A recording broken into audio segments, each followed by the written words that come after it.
नमस्कार. 8:30च्या बातमीपत्रात मी स्नेहा आघरकर आपलं स्वागत करते.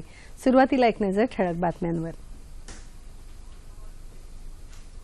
प्राप्तिकर कायदे सुलभ करण्यासाठी केंद्र सरकारचे प्रयत्न, यासाठी समिती स्थापन केल्याचे केंद्रीय वित्तमंत्र्यांकडून घोषित.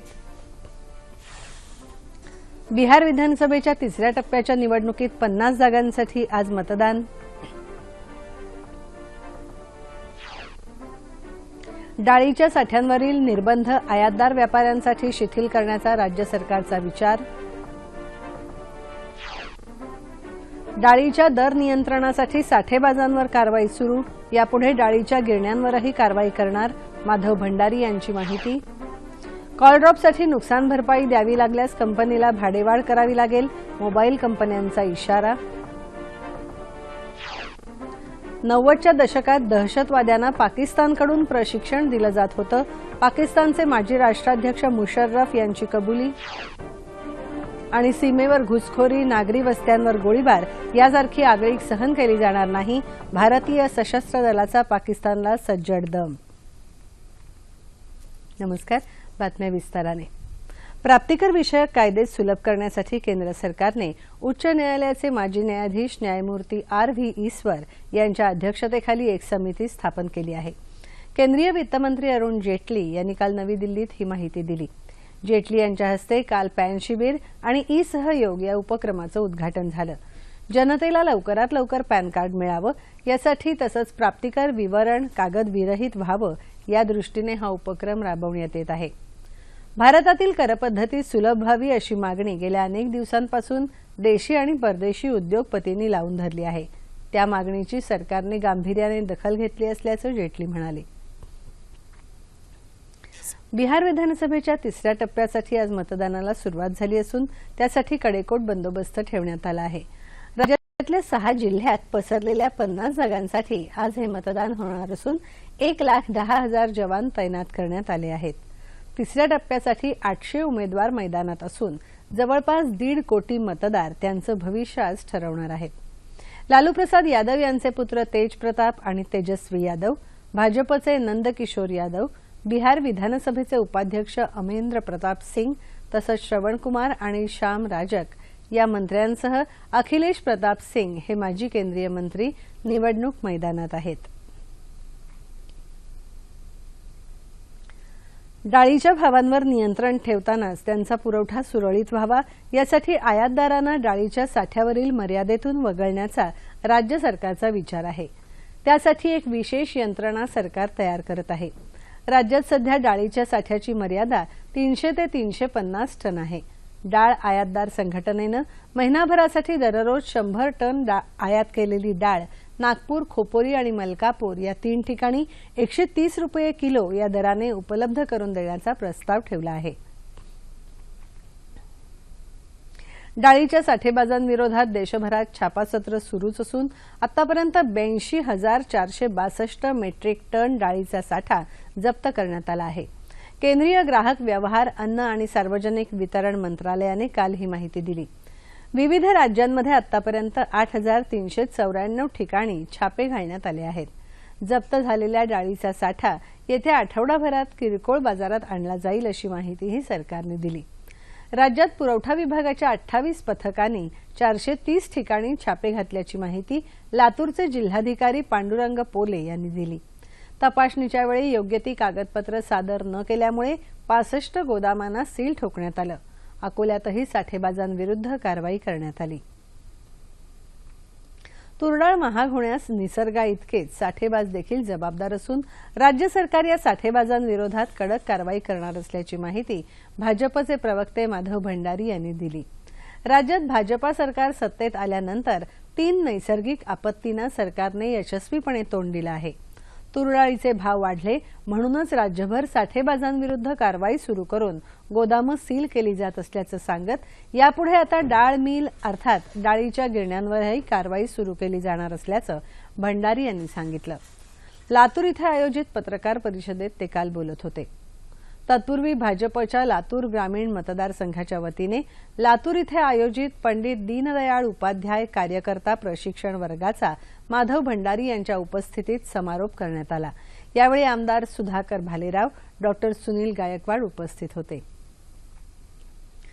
भारत आफ्रिका फोरमसाठी भारतात आलेल्या 20 आफ्रिकन राष्ट्रप्रमुखांना पंतप्रधान नरेंद्र मोदी आज भेटणार आहेत.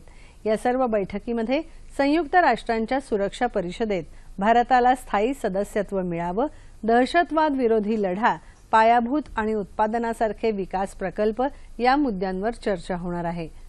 त्याशिवाय परराष्ट्र व्यवहार मंत्री सुषमा स्वराज यांच्या हस्ते बिझनेस फोरमचं उद्घाटन होणार आहे. आफ्रिकेतील अनेक उद्योजक यावेळी उपस्थित राहणार आहेत. संयुक्त राष्ट्रांच्या सुरक्षा परिषदेत भारताला स्थायी सदस्यत्व मिळावं अशी जोरदार मागणी परराष्ट्र व्यवहार मंत्री सुषमा स्वराज यांनी काल भारत आफ्रिका परिषदेत केली. जगाच्या एकूण लोकसंख्येपैकी 2.5 अब्ज लोक केवळ भारत आणि आफ्रिकेत राहतात. संपूर्ण मानवजातीच्या 1/8 लोकसंख्या असलेल्या देशांना कायम सदस्यत्व न देणं अयोग्य असल्याचं सुषमा स्वराज म्हणाल्या. अहमदनगर इथल्या अहमदनगर एज्युकेशन सोसायटी या शैक्षणिक संस्थेचं कार्य मोठं आणि महान असून या संस्थेची वाटचाल राज्यातल्या अन्य संस्थांसाठी अनुकरणीय असल्याचं लोकसभा अध्यक्ष सुमित्रा महाजन यांनी म्हटलं आहे.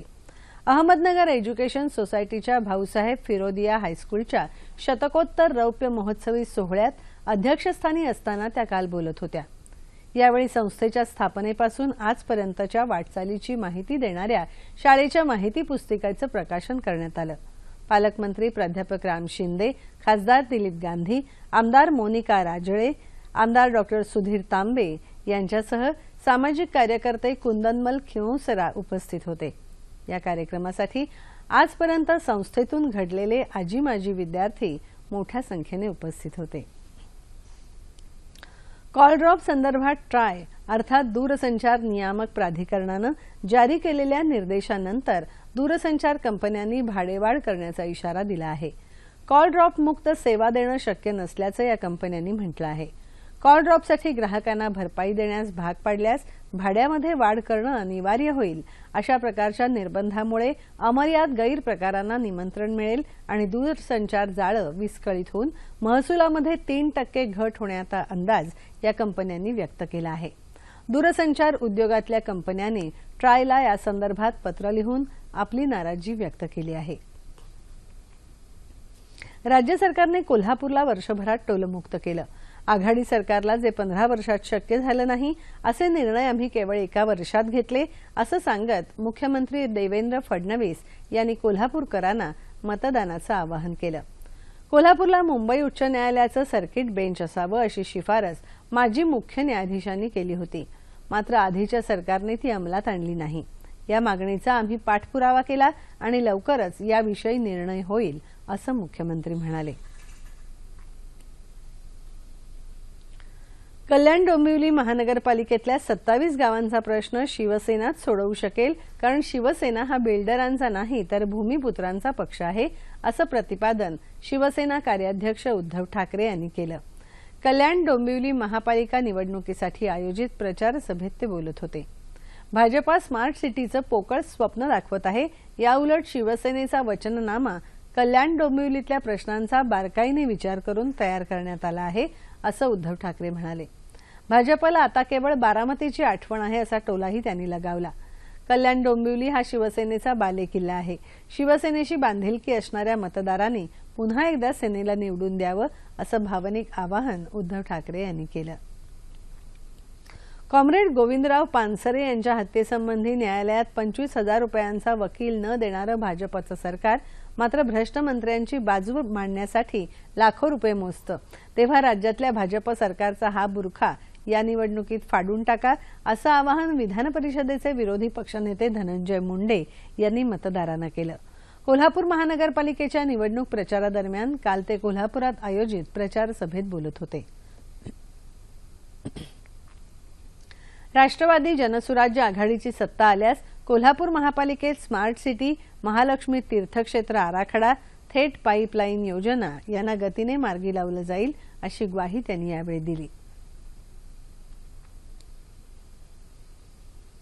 मराठवाड्यातल्या दुष्काळी भागात 11वी पासून पुढे उच्च शिक्षण घेणाऱ्या विद्यार्थ्यांना उर्वरित शैक्षणिक सत्रासाठी सरकार एसटी पासमध्ये सवलत देणार आहे. या सत्रात विद्यार्थ्यांना मोफत पास दिला जाईल अशी घोषणा परिवहन मंत्री दिवाकर रावते यांनी काल मुंबईत पत्रपरिषदेत केली। लातूर जिल्ह्यातल्या स्वाती पिटले या विद्यार्थिनीने पासचे पैसे नसल्याने निराश होऊन आत्महत्या केली होती। या घटनेची दखल घेत सरकारने दुष्काळी भागातल्या विद्यार्थ्यांसाठी स्वाती अभय योजना जाहीर केली। दुष्काळग्रस्त शेतकऱ्यांना मदतीचा हात देण्यासाठी वाशिमच्या वैद्यकीय संघटनेने सामाजिक उपक्रम हाती घेतला आहे। संघटनेतला प्रत्येक डॉक्टर एक शेतकरी कुटुंब दत्तक घेणार असून त्या कुटुंबाचा आरोग्यविषयक खर्च हे डॉक्टर करणार आहेत। या उपक्रमात खासगी आणि शासकीय डॉक्टर सहभागी झाले आहेत। उपक्रमाच्या पहिल्या टप्प्यात 140 डॉक्टरांनी कुटुंब दत्तक घेण्याचा निर्णय घेतला आहे। शेतकऱ्यांनीही या उपक्रमाचं कौतुक केलं आहे।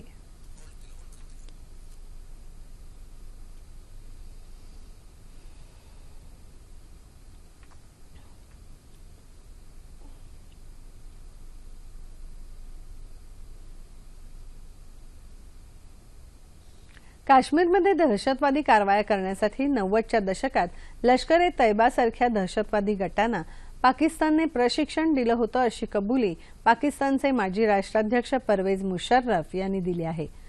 दुनिया न्यूज या वृत्तवाहिनीला दिलेल्या मुलाखतीमध्ये त्यांनी ही कबुली दिल्याचं वृत्त पीटीआयने दिलं आहे। 1990च्या दशकात काश्मीरमध्ये संघर्ष सुरू झाला आणि त्याच वेळी लष्कर-ए-तैयबा आणि 11 ते 12 इतर संघटना स्थापन झाल्या। त्यांना आम्ही पाठबळ दिलं असं मुशर्रफ यांनी सांगितलं। हाफिज सईद आणि झकीउर रहमान लखवी यासारख्या लोकांना त्यावेळी एखाद्या नायकाप्रमाणे वागणूक मिळत होती असं ते म्हणाले। पाकिस्तानने धार्मिक दहशतवाद सुरू केला आणि रशियन फौजांशी लढण्यासाठी जगभरातल्या दहशतवाद्यांना एकत्र केलं अशी माहिती मुशर्रफ यांनी दिली। गेल्या काही दिवसांपासून पाकिस्तानकडून वारंवार होत असलेल्या शस्त्रसंधीच्या उल्लंघनाच्या पार्श्वभूमीवर पाकिस्तानी सरकारकडून कोणतीही आगळीक खपवून घेतली जाणार नसल्याचा इशारा भारतीय सुरक्षा दलाने पाकिस्तानला दिला आहे।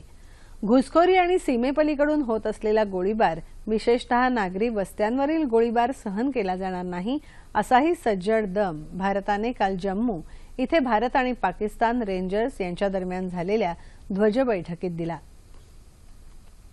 जम्मू आणि काश्मीरमध्ये गेल्या काही दिवसात पाकिस्तानकडून होत असलेल्या अकारण गोळीबारीत 1 जण ठार तर इतर 14 जण जखमी झाले असल्याचा निषेधही भारताने यावेळी व्यक्त केला।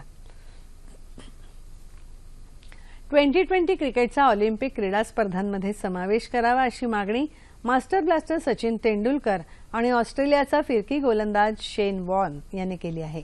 या संदर्भात आंतरराष्ट्रीय ऑलिम्पिक समितीबरोबर क्रीडा प्रशासक मंडळाची पुढच्या महिन्यात बैठक होणार आहे। या पार्श्वभूमीवर तेंडुलकर आणि शेन वॉर्नच्या मागणीमुळे आंतरराष्ट्रीय क्रिकेट परिषदेवर त्यांच्या भूमिकेत बदल करण्यासाठी दबाव वाढणार आहे।